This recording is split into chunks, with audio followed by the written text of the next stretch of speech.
It is okay by me to admit that we are living in an era right now where we've got an embarrassment of riches in terms of everything that's happening. I mean, just this week alone, but what we cannot do is allow all those riches to cause us to forget.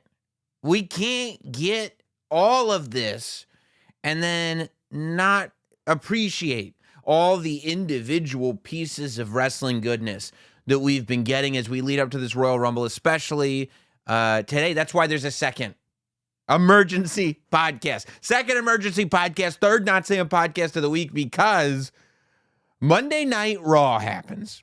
And I'm sure that my top story in my head, I rank stories in my head, and the top one, because I finished them, and the top one I'm sure is going to be whatever's happening with Seth Rollins and the WWE World Heavyweight Championship. But what we get from that is the fact that he's not getting rid of that title and he plans on defending it at WrestleMania. And I love that and I'm happy for it, but I can opine on that on a regular podcast. That's not an emergency pod.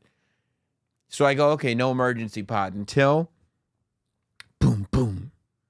Wrestling has more than one royal family. And I sit back and I go, Cody Rhodes and CM Punk. I mean, this is going to be great. At no point in my life did I think this is not going to be awesome. But what I didn't realize was it would be as good as it was. It's one of the best segments I've seen on Monday Night Raw, probably at this point in years. And we've had a lot of them. I didn't think Here's how you know things are good.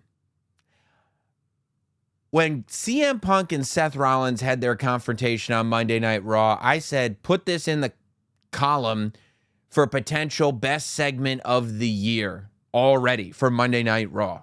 And before we've left 1 month of 2024, I'm already saying Cody and Punk is going to be near impossible to beat. I looked at Cody and Punk as a potential great match. Don't get me wrong.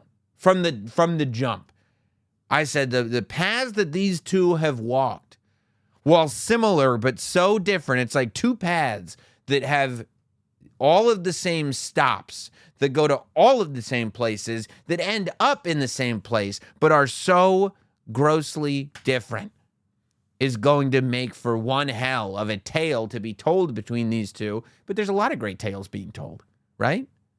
What I didn't realize until I felt the energy radiating through my TV screen was that Cody Rhodes and CM Punk may be the best match that WWE has right now. And I'm going, well, this is your WrestleMania match. When Punk and Seth were in there together, I was like, well, yeah, this is what you got to headline night one of WrestleMania with Punk versus Seth. Or even night two, I said. I argued if you're going to headline WrestleMania with Cody and Roman, put that on night one.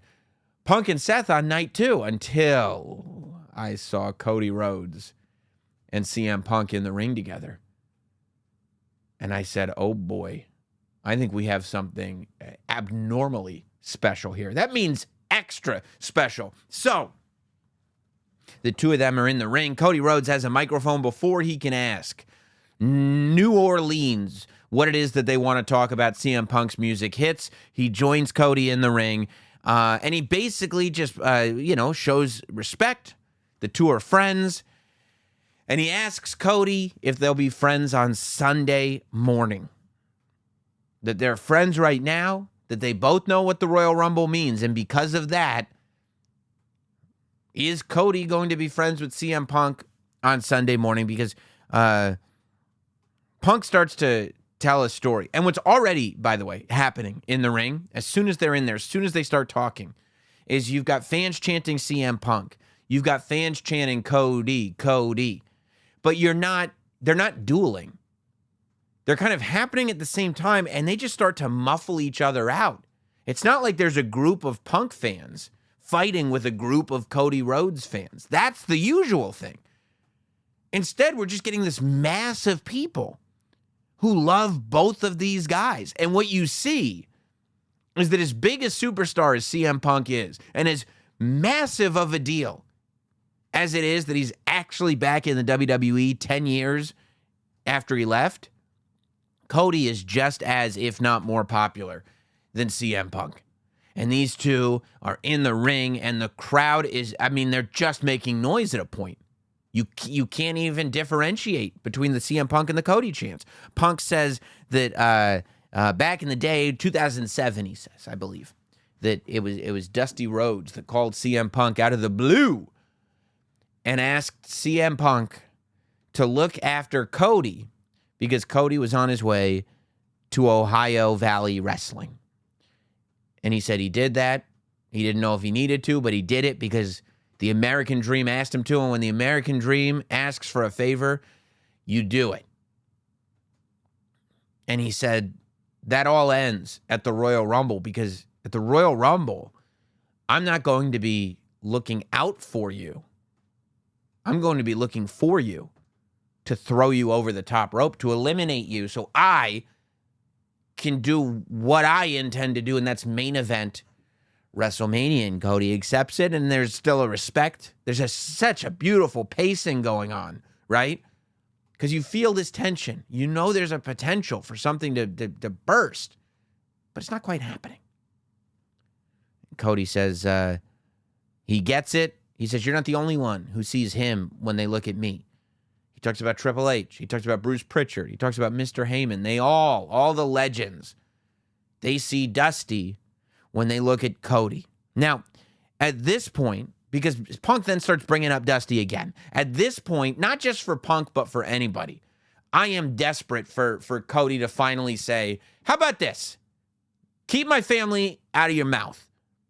Don't bring up my family again. Seth, I don't care about your relationship with Dusty. Punk, I don't care about your relationship with Dusty. Bruce Pritchard, I don't care about your relationship with Dusty. Because you guys worked with him, and he was my dad. We're not the same. We're not going to share stories. We have a father-son connection, and it's clearly notated that Dusty was there every step of the way for Cody growing up. They have a father-son relationship, and no matter how close you are as coworkers, that's never going to touch it. So no more. That's what I'd like for Cody to do to somebody, Punk or anybody else. No more of you telling me your connection with my father. Because it doesn't come close to my connection with my father. I have nothing to learn about my father from you. If you'd like to sit down, I'll tell you about my relationship with him. But I could care less about your stories at this point. That's what I'm waiting for. That's what I wanted to see. So he says, you know, they see me and everything, and Punk says, yeah. And then Punk goes, but what I want to know again is, are we going to be friends on Sunday? We're friends today. Are we going to be friends on Sunday? Because I can separate business from personal, but can you? And right away, I'm going, this is tricky again. This is giving me the same feelings that I got when Punk said, I'm back home. Historically, I have trouble believing you. You say you can separate business from personal. That hasn't been what CM Punk has ever done. In fact, CM Punk has taken the things that have happened to him in business very personally and made those issues known. But regardless, that was the first thing that made me go, I don't know, man. That's making me root for Cody, because all of a sudden Cody feels more authentic. And Punk continues on, and he says, you know, I can separate personal from business because I wasn't born into this business. I wasn't born on third base. And I'm not saying you don't deserve everything that you got, but what I'm saying is my dad was just a normal guy. My dad was an electrician. And for me to achieve what I've achieved, ironically, I'm more of the American dream than you are. Ooh, that's when it was like, whoop. So that's where we're going. And I go, oh my God. Is this going to happen? Is this the thing that I've been waiting for? Is this going to happen? And Cody says, okay, I'll tell you what I want to talk about. I want to talk about the pipe bomb. And Punk starts taking the mic flag off the mic, and I'm going, yes, yes, yes, it's happening. If you know me, you know I've been very intrigued by that last Cody Rhodes promo in AEW. When I interviewed Cody Rhodes last summer, it's one of the things that I asked him about. Because out of nowhere, in that last promo that Cody Rhodes cut in the middle of the ring on AEW television, when he said, someone told me to save this promo, but I don't know if I'm going to get the chance, so I'm going to do it now. He brought up the pipe bomb. And he explained that everything that Punk said, he did. And he's talking about the forbidden door. He said, before there was a forbidden door, I built it. And he finally gets the crowd back on his side. But I go, we never got a payoff for what Cody Rhodes said on that show. We never got a payoff for the fact that, yeah, Cody is that guy. Cody did do it all. Everything that CM Punk said, yes. And then we get it. I go, oh my God, this is too good to be true. Cody said he was inspired by the pipe bomb. But after the pipe bomb, Cody says that Punk left, and he really left. He said he left without passing the torch. As a matter of fact, he dropped it on the way out. But Cody is the one that picked it up, and he says, everything you did, everything you talked about, Punk, he said, everything you talked about, I literally did. And what's really ironic is, where you talked, I walked. I guess that makes me more CM Punk than you. Whoa, the hoodie comes off of CM Punk. And now we're going. Punk gets in Cody's face and he says, yeah, you carried the company for the last 2 years on your shoulders. Ended up getting you the cover superstar on the new 2K video game, and good for you. But what happens just as you get to the finish line? Just as you get to finish the story, what's that in the distance? Oh, no. Here comes a superstar that's much bigger than you, that hasn't been around in a while. And he's coming to take it all away from you. And everybody goes, oh. And then he goes, and I'm talking about me. That's Punk's way of saying, yeah, everybody thinks that The Rock is stealing your story from you, but I'm the one. I'm the one that's going to do it. That's when Cody hits Punk back, points out his inherent selfishness and the selfishness of that statement, and then informs Punk that he will be going through CM Punk to win the Royal Rumble. And on his way out, he shoulder checks him, and this is where we get Punk aggressively turning around and Cody turning around, and we get the nose-to-nose. We get the face-off, the stare-down. And, I mean, the crowd is going nuts. The tension has gone from, boy, I wonder what's going to happen here, to a fever pitch. And I am telling you, the energy of CM Punk and Cody Rhodes in a WWE ring in 2024 is not Austin Rock, because this ain't the Attitude Era. The good guys are getting cheered. The bad guys are getting booed. Kids are loving this. Adults are loving this. It ain't the Attitude Era. And it's not Hogan Rock. Because Rock walked in a babyface, Hogan walked in a heel, Hogan got cheered, Rock got booed.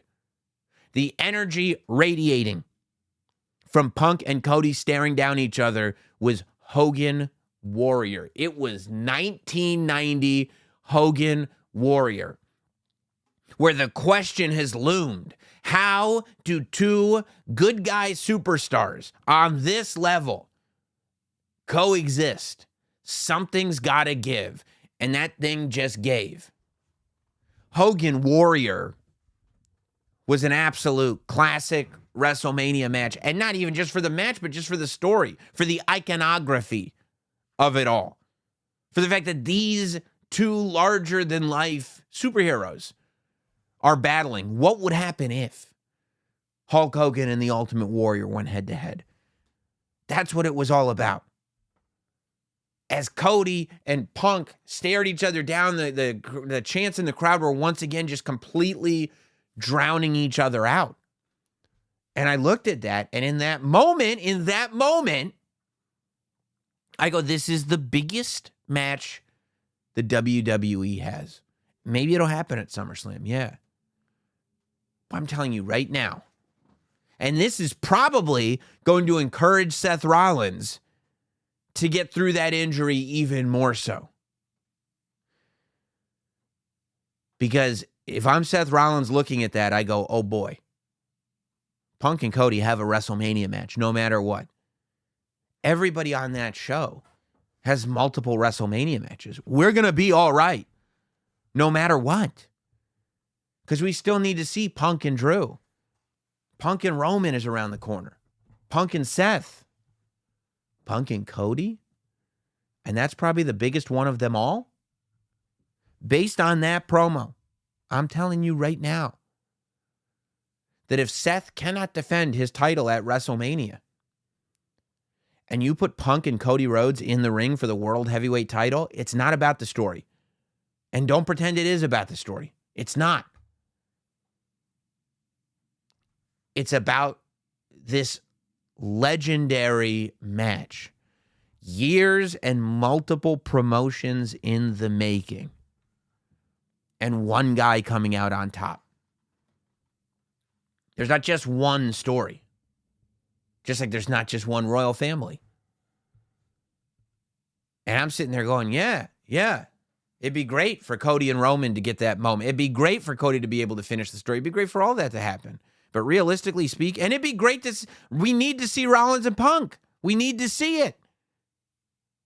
The fact is, this promo segment was scheduled before Seth Rollins got injured. So any conspiracy theorists out there, this promo was not scheduled so that there could be a WrestleMania alternative.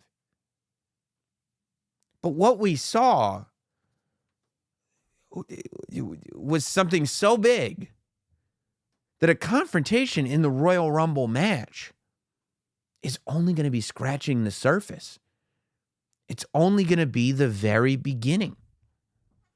And I when you look at Cody Rhodes, right? CM Punk's not wrong. He's a bigger star than Cody Rhodes is. There are few people in wrestling that are bigger stars than CM Punk. And CM Punk is known for being deadly on that microphone. And CM Punk has the crowd on his side. And CM Punk, most dangerous of all, is cool. CM Punk can roll in with a hoodie, with his hair slicked back. He's got tattoos all over. He's cool. Cody's got perfectly coiffed hair and an expensive three-piece suit. Cody's got to work twice as hard to be cool. And you know what happened? There wasn't one person in that building that didn't believe in Cody. During that confrontation, what's amazing about Cody is every time he gets put in a position where it's time to swim with the sharks, he gets to the other end of the pool. And I don't know who put the sharks in the pool. They like salt water. But maybe it's a saltwater pool. Regardless, you got sharks in your pool. And Cody's doing laps in there. And it ain't nothing to him. A lot of other people would buckle. A lot of other people that people say are good promos would buckle. Cody not only buckled, but because of that little thing where Punk's premise of I can separate business from personal was not as honest as Cody's premise of everything that you said in the pipe bomb, I actually did, and you did none of it. That was more honest than the Punk premise. So I'd give the inch to Cody in that exchange, if we're keeping score. But I think between Cody and Punk, we saw the beginning of what, and it's an overly used term these days. We saw the beginning of something that is going to be absolutely epic. And I simply cannot wait. It's an amazing time. From a business perspective, unprecedented success with the Netflix deal, with The Rock on the board, with all this stuff. And from a storyline perspective, take your pick. You get some of the best stuff ever. Take your pick. We could Drew and Punk, Seth and Punk, Cody and Punk, whatever you want to do. Drew and Cody, Cody and Roman. Seth and Drew? What do you want to do? What do you want to go past those three guys? Whatever you want to do, we're prepared for it. It's a beautiful time. I appreciate you all. We'll be back after the Royal Rumble. Yeah. Hey, man. I hope you're enjoying this as much as I am. Thanks, everybody.